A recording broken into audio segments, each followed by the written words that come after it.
โอ้ยังงอนชำเนาะ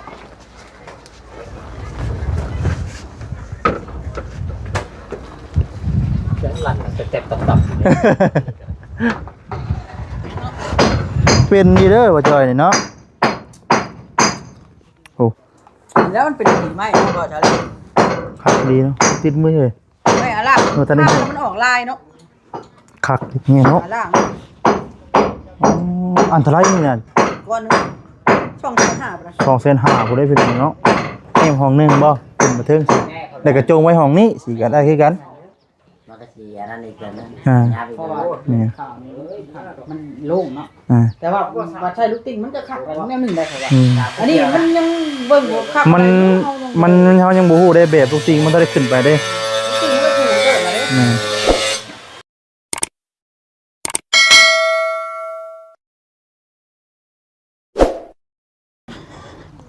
พี่น้องเลยเนาะกราบทักทายสบายดีเด้อพี่น้องเด้อเนาะสบายดีพ่อแม่พี่น้องกูสุขคนพี่น้องเอ้ยเนาะพี่น้องเอ้ยพอๆกันคือเก่าพี่น้องเอ้ยเนาะวันนี้ก็สิมาเนาะอัปเดตเนาะเพื่อนของทางมีตู้แก้วพี่น้องเอ้ยเนาะถือว่าบ่ได้มาว่านี่ก็ปาโตเนาะถือว่าสำเร็จเนาะในเข้าพาแล้วพี่น้องเอ้ยเนาะอันนี้เป็นทั้งห้องทั้งมีตู้นอนพี่น้องเอ้ยเนาะหลังจากจางกินข้าวแล้วเพิ่นก็ลุยต่อเลยพี่น้องเลยสบายเด้อทางสร้างเฮาเนาะสบายดี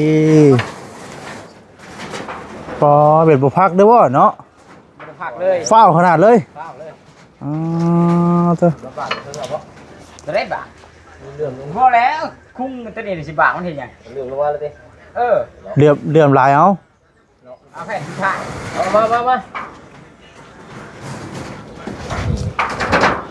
มาลีกเราได้หักแล้วพี่น้องเลยมอบแล้วกันมอบแล้วมอบได้เป็นน้ำไปเลยนะ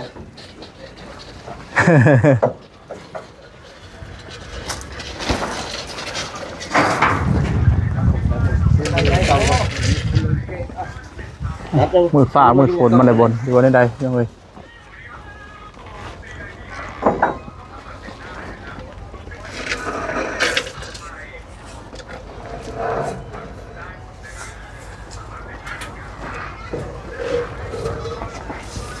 โอ้ยังงอนชำเนาะ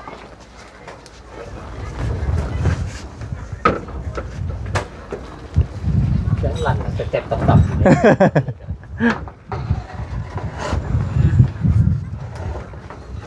พอดีปั๊บหันดีโอ้ยคักวันยังจะต่อก่อนจ้ะนะแป๊บนึงเดี๋ยว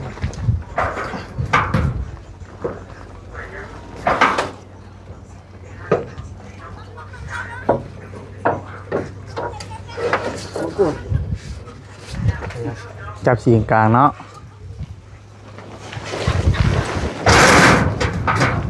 ได้แล้วเพื่อนหลังใหญ่เพื่อนได้จังได้เห็ดเพื่อนครัวเนาะมองนี้จะได้พี่น้องเนาะเดี๋ยวมันจะได้เห็ดเพื่อนครัว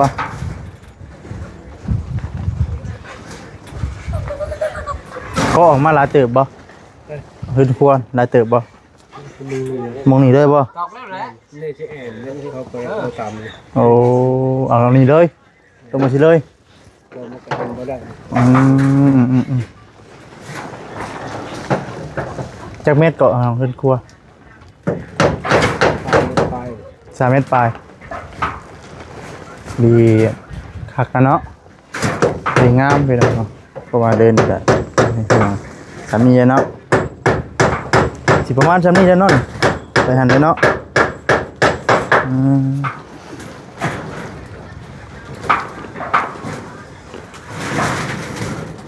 ข่าวแต่ว่านนี่ว่าผ่านข่าวเดี๋ยวว่าข่าวแต่มื้อนี้วานนี้ก็ได้บ้านนี้เพื่อนนั่นบ่โอ้วันนี้เอาเพื่อนนี่กับเพื่อนนี่นะเนาะ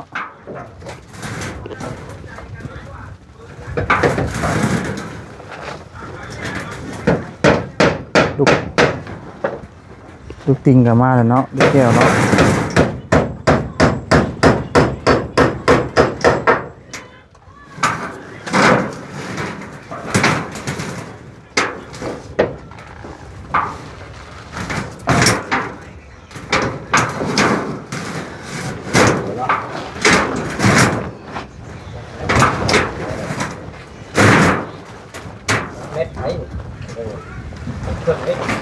สร้างกำลังเฮ็ดอยู่เลยพี่น้องเลยเนาะจ้ะ เฮ็ดได้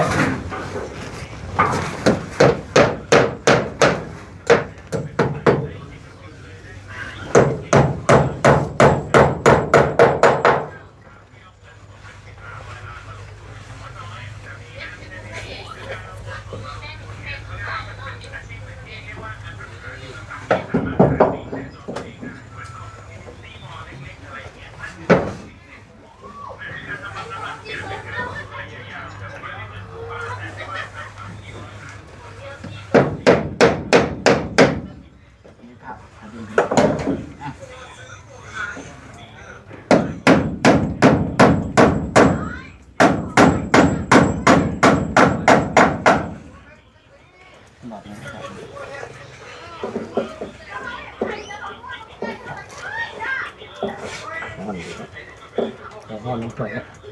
ห้องเนาะห้องนี้ห้องเดียว ขึ้นน้ำกันเดียวอ่ะขึ้นน้ำกันห้อนผู้เดียวอ่ะ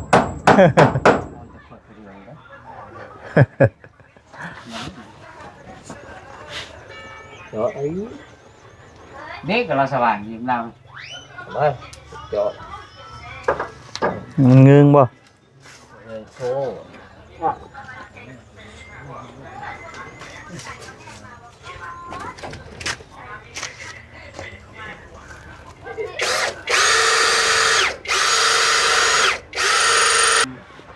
เราก็เห็น ฮะ10,000กูแล้ว10,000มาจอได้3หูเนาะ ไหนดอกสวรรค์บ่ เนาะซีใหม่มาซีอันนี้มันบ่ได้เข้ากันแล้ว อืม ซีนี่ต้องซีปู มันต้องเด็กสีปูเนาะ โดย นี่มันสำหรับ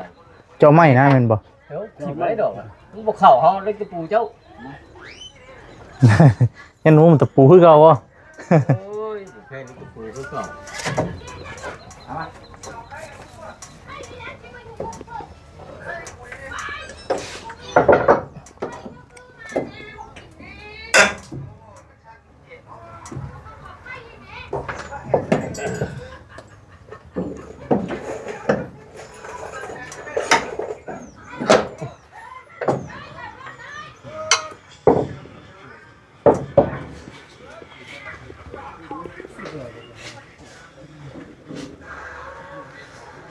เฮ็ดมาก่อนตะลุมเลยลุง คอนไปคอนเจ้า อ่ะ บ่คือว่าจะปะดู เบิ่งได้ มึงนั่นแหละเอาขึ้นไม่เห็นเรื่องเนี่ย จ้ะพี่น้องหน่อยรอเบิ่งกันเอาหอบเพื่อนก่อนพี่น้องเลยไปเด้อพักผ่อนบ่ลงคลิปลงคลิปเนาะอืม เมื่อยให้เป็นกำลังใจให้สร้างจนเมื่อย พี่น้องเอ้ยเนาะทางสร้างก็ปลูกต่อเลยเนาะฟ้าวขนาดหน้าสร้างนี่ก็ได้ แต่ว่าเพิ่นเฝ้าเฮ็ดเฝ้าเลิกงาน อืมกินฮอนลูกกินฮอนเมียแล้วค่อยคำลงมาเนาะสร้างเขาก็ได้ สร้าง มีเมียเดียวได้สาม แม่นบ่ที่เดือได้ใช่ ที่เหลือมีผู้ชายอยู่ที่ไปแล้ว วันนะ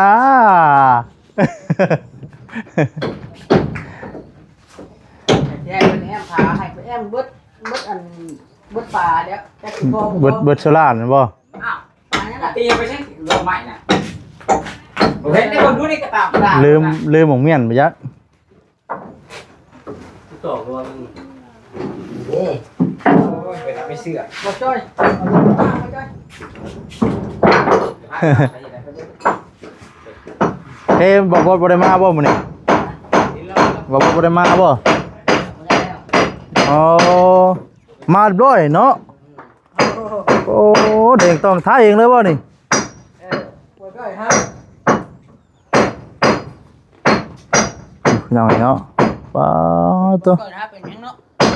เป็นนี่เด้อว่าจอยนี่เนาะโอ้ แล้วมันเป็นหินไหมเนาะบ่จ้อย คักดีเนาะติดมือเลย ไม่อะล่ะ เออตอนนี้ มันออกลายเนาะ คักนี่เนาะ อะล่ะ อ๋ออันตรายนี่น่ะ ก้อนหนึงช่องเส้นหาบ่นะ 2,500,000บ่ได้พี่น้องเนาะคักดีเพิ่นดีพี่น้อยนี่มองคันใดคัก คักอยู่ลูกมันนี่ แม่นติงโอ้คักพี่น้อย สิกันน้ำเลย สิกันน้ำเนาะ จะเปลี่ยนมาได้พอมัน มันบ่น้ำบ่เกาะเด้อืม ลูกละ5,000ผู้ใดลูกนึง ลูกนึงน่ะบ่ น้อยเนี่ย มันเฮาเฮ็ดบ่เป็นเด้อจ้ะ อีกอย่างมันได้เข้าห้านแล้วนี่เนาะ แม่นเฮาเฮ็ดบ่เป็นก็ คือเฮา แม่นอยู่ สร้างเอาตั้งห้างได้สร้างเอาตั้งห้างได้ คือว่าเพิ่นมีอุปกรณ์ครบแล้วชอบกับไปมุนปิ้นใช่แล้วเนาะ คันคือทันมันเฮียนเฮ็ดเฟอร์นิเจอร์เนาะ อ่ะ รวยอยู่ได้ไงอ่ะ แม่นอยู่แต่ว่าเฮา ชี้เขาคอยชี้ เฒ่าแล้ว เฮ็ดรถแล้วบัดนี้ เขาสิบ่เอาติบัดนี้ เพิ่นสิบ่เอาแล้วเฮาอายุหลายแล้วบัดนี้อ๋อ ทางนี้แหละนอกเบิดนะทางนี้เพิ่นว่าเป็นนอกเบิด อวยปิ่นแล้ว สิติดลูกติงบ่เลยแม่นบ่ลามมาพี่เลยเนาะ มันจะพูดละลามมา ชุดเพิ่นเลย แม่สิเอาคันไดขึ้นอยู่นี่ อืม คันไดจะเฮ็ดประมาณ3คันนะเฮาสิอันเทแทนมัน เทนปูนเนาะ บริต๊อกตัวนี้ ว่าเฮาไว้ถอด หม่องมันใส่เกิบจะหยังเด้ เดียว คัก ประตูซองประตูคู่เลยตัวนี้ ส้มเสร็จต่อสิตัวนี้แล้วต่อ เปิดทางเข้าก็ได้เปิดเข้าได้ เปิด เปิดเอาคันไหน เดี๋ยวหวานหนึ่งเอาหวานหนึ่งเข้า สลับกันบ่ยันจื้อว่าได้ที่เนาะว่าตัวใดออกตัวใดเข้าว่าเด้ แล้วอยู่บ่ช่างมื้อนี้ โอ้แล้วบ่สาระอะไรจังได๋เบิ่งอ่ะ คำว่าเบิดนี่บ่เมื่อบ่ โอ้แล้ว แล้วบาดนี่ก็แล้วว่าโอลีแล้วช่างมาเพิ่มแล้วสิได้เมื่ออยู่บ่ซะ ไม่ได้12อันได้บ่ช่างแต่ว่ามันทางเฮาตีเพราะว่าทางอันนั้นมันสูงเนาะอันนี้เนาะวางทาง แม่ๆได้ก็สร้างมาเติมอีกเนาะแล้วเราเฮาก็ฮู้เลยเด้เพราะว่ามันเบิดหน่อยเบิดหลายเท่าใดบัดนี้ก็นับฝามาเลยบัดนี้ แล้วนับมาเลยตรงนี้ ดึงแมทซะเลยบัด ใส่ไปก่อนเนาะ แม่น ดีให้เกิดมันยังระตับอะไรได้ไปชื่อเองแล้ววันนี้ แม่น จับ นะ กับมาได้ เป็นกล่อง เนาะ นี่ แม่น หน่อยครับผม มันน้อยแล้วเพิ่นบ่มา คุ้มค่าเขาเนาะ แม่นส่วนหลายละมีแต่เฮาตัดเอาตัดแล้วมาต่อเอาตัดเสนะรถ แก้ไว้เลย แม่นแล้วก็ตัดครึ่งมาต่อเอา ไว้ด้านนึงนี่แหละ อืม ด้านนึง นี่ทางในเนาะทางในห้องมันนี่แหละก็ยังบ่หลายหรอก อันสองอันเนี่ยเนาะ แม่นบ่หลายแต่ว่าตัวนี้เฮาบ่ได้ใส่แม่นบ่ทางนี้ปล่อยโล่งเลยเนาะ มีแต่ลิปติ้งปล่อยลงเลย แต่มีแต่ทางในห้องนี่ก็บ่หลายยังบ่หลาย มาได้ไหม ปล่อยลงก็ครับคือกันเนาะแบบว่าสมุนย่ามพ้นย่ามยังเฮากับเฮ็ดมีแต่ว่าเฮ็ดไม้แล้วกันเอาอันผ้ากระต่างมาข้างรถ อืมดึกพรึบลงเลยติบ่ ว่าคันเฮาเฮ็ดฮอดเบิดก่อนมันฮ้อนเลย สิแล้วนี่เนาะมันก็เย็นลมพัดช่วยซะถ้าแอมเบิดคือว่าแล้วมันก็ร้อน ว่าที่ใส่ บ่ได้ตัดบ่ได้ขี้ตัดได้นี่ คนอยากให้แอมทั้งนั้นก็สิแอม เอาทางนี้มันเพียง แอมเบิ่งแอมข้างนั่นบ่ สมมุติว่าแอมธนาคารนี่นะก็คักคือกันนะเพิ่นเนาะแอมคือมาเครื่องฮอดเสาเลยนะ พอได้บังเนาะ ขึ้นไปเลย กะคักคือกัน แล้วจังหวะให้มันลงนี่จังหวะให้มันลงครับ หรือว่าแอมข้างนั้นบ่อันห้องหนึงบ่ เออ แอมห้องหนึงบ่ขึ้นมาเทิงสิ แน่เขา แล้วก็จงไว้ห้องนี้สิก็ได้คือกัน มันก็สีอันนั้นอีกแล้วนะ อ่า ยาไป เพราะ เล ว่าย นี่ ข่าวนี้มันโล่งเนาะ อ่า แต่ว่าว่าใช้ลูกติ้งมันก็คักแล้วแนวหนึงได้ครับว่า อืม อันนี้มันยังเบิ่งบ่คัก มันเฮายังบ่ฮู้ได้แบบทุกสิ่งมันต้องได้ขึ้นไปเด้ ลูกติ้งมันก็สูงเด้อเลย อืม ลูกติ้งก็สูงเด้อกันน่ะ60เซนนี่น่ะ อืมงามคือซำนี้เนาะ สูงเด้อได้ พอดีงามไล่เบิดนี่เจ้าว่าสิเบิดเท่าใดทุกสิ่งนี่เนาะบ่าวลิ ว่าเขาซื้อมา60หน่วยจ้ะ 60หน่วย ให้เพิ่นหารเอาใช้หารเด้อตัวว่าเฮาหารหมดจากนี้จากบันได อ่ะบันไดนี่บ่เฮาพี่บ่ พูดแล้วว่าจะเฮ็ดใหญ่ๆเกิน โอ้พี่เนาะ จะเฮ็ดบันไดใหญ่ๆเติบเฮ็ดบันไดเพิ่นบอกเฮ็ดใหญ่เฮาเฮ็ดตามเพิ่นเด้ อ้าว บันไดเฮาเฮ็ดได้นะ แม่นเลยเนาะตามจุดประสงค์พุ่นน่ะเนาะอ๋อตัวเน้นคักอีหลีบัดนี้ แน่ไหมแน่ไหม ตะปู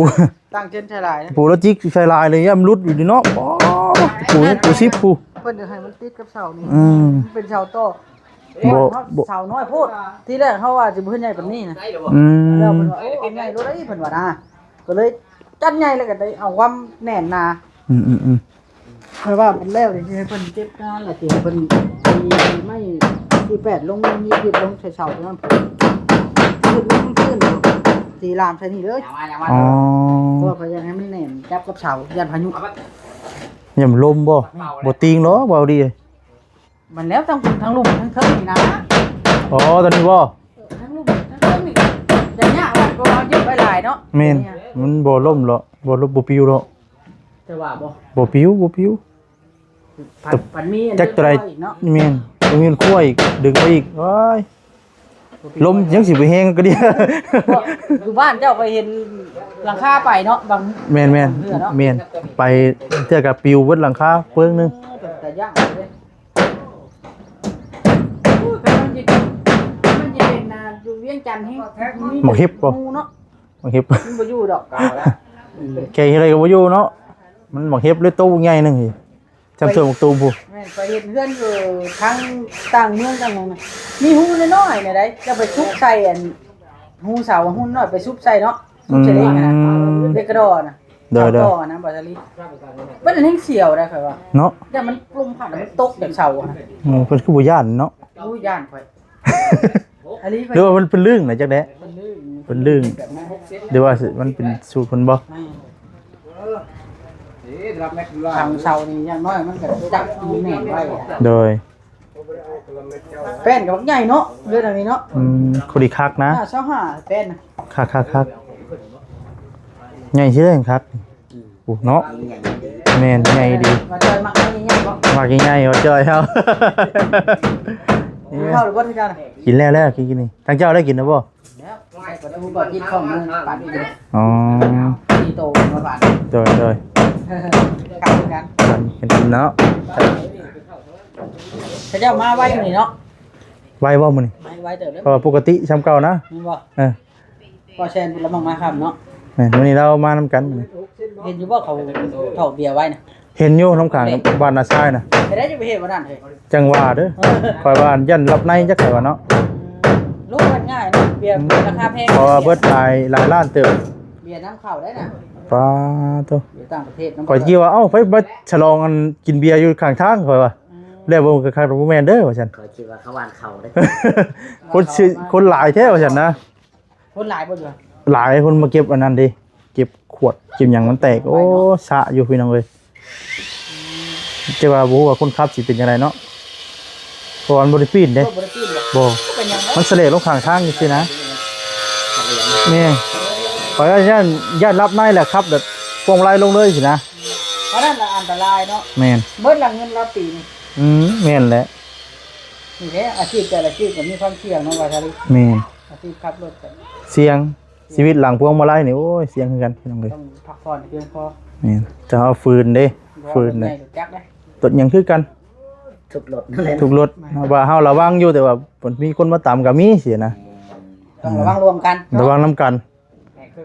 ถือว่าตำรวจยังมาจับคนมีใบขับขี่เนาะความเพิ่นบ่จ้อยผิดพลาดเรื่อยๆบ่จ้อยมุ้ยใบขับขี่วันไหนเราใบขับขี่แล้วว่าเราเถียงตำรวจ ก่อนมันบ่มีเนาะ เราจักนี่ว่าคุณข้อเขื่อนบ่ใบขี้ ร บ่ ถจักรนี่แล้ว ถามคือกันนะ ใบขี้ก็ถามบ่เราจักนี่ แต่เพิ่นได้ความ ไปหลายเทื่อเลย อ่า ไปกับโอ้ย ไปได้วันนี้ได้ปล่อย ลังเทื่อก็เสียเงินลังเทื่อก็ กินน้ำกินในเนาะนี่น้อย มันแล้วแต่ ค่าปรับใหม่เพิ่นแล้ว ปรับไม้เพิ่น ว่าเรากินน้ำกินใน กินน้ำไปกินได้ พักผ่อนบ่จะลีเอ้ย เอาเนาะพักผ่อนพี่น้องเอ้ย นั่นเนาะ แม่น มันแบบว่าดีเลย หากว่านั่งนี่เย็นได้เหรอ เย็น เย็น เย็น แต่ว่าแอมเบิดก็คือว่าแล้วมันจะ ห้อนอยู่ ร้อน เพิ่นมักแบบนี้เด้เพิ่นมักสไตล์นี้แล้วก็ คอยมาลูกแต่เงียวอ่ะ เขาก็เฮ็ดตามจุดประสงค์เนาะทางผู้หลักผู้ใหญ่นะพี่น้องเอ้ยเนาะ เฮ็ดตามเพิ่นบอกได้เฮาก็ต้องเอาตามเพิ่นเพิ่น ลุง เพิ่นเงินเพิ่นเนาะ แม่นเอาแค่ผู้มาเฮ็ดมาสร้างเนาะพิพิธภัณฑ์บุญโต ถือมาเฮ็ดถือเด้ แม่น คอยมาดูแล มีแต่ว่าทาสีทาหยังไว้พวกเสาพวกหยังไงมันละเอียด อืม เก็บงานกันละ ไอ้ เอียด เอแล้วนี่ก็ทาสีบ่ ทาสี เสานี่เนาะว้าคู่มันง่ายได้บ่แล้วนี่อ่ะเด้งตั้งเลย เข้าง่ายๆแล้ว อ้าว ถ้าลืมก็สิให้เพิ่นปล่อยเทพื้นเอานะไม่อยากแน่แล้วระดับ โอ้อ้อสิเทพื้นอีกบ่ สิบ้านอดีตเลยสิเทพื้นนี่ โอ้ข่อยเกี่ยวปะสิ เบื้องมันเปื้อนนะบัดนี้ อืม น้ำฝนนี่เปื้อนดูได้นี่กันน้ำบ่เท โอเคจับอึ่งไงเนาะเอาจับอึ่งจับกบอยู่ในตารางเฮือน มันเป็นพื้นที่เขาเจ้าปลูกมันได้สิ มันเป็นลานมันบ่ลานอ้อยบ่คือลานมัน บดกับปลูกมันปลูกคันคูมัน มันบ่ได้แตกได้แบบนี้จังกัน งามอยู่บ่น่ะ เอานะไปเบิ่งซ่าก่อนค่อยก็ได้เนาะขอบใจหลายทั้งเบาดีเนาะสบายดีเด้อเนาะได้ทำแนะนำปรึกษากันพี่น้องเอ้ยป้าตุ๊หักดีพี่น้องเอ้ย บ้านนี่แม่แนวขึ้นเนี่ยใช่ไหมครับเลย ว่าไวขนาดเนาะทั้งซ่านี่ก็จวดดีพี่น้องเอ้ย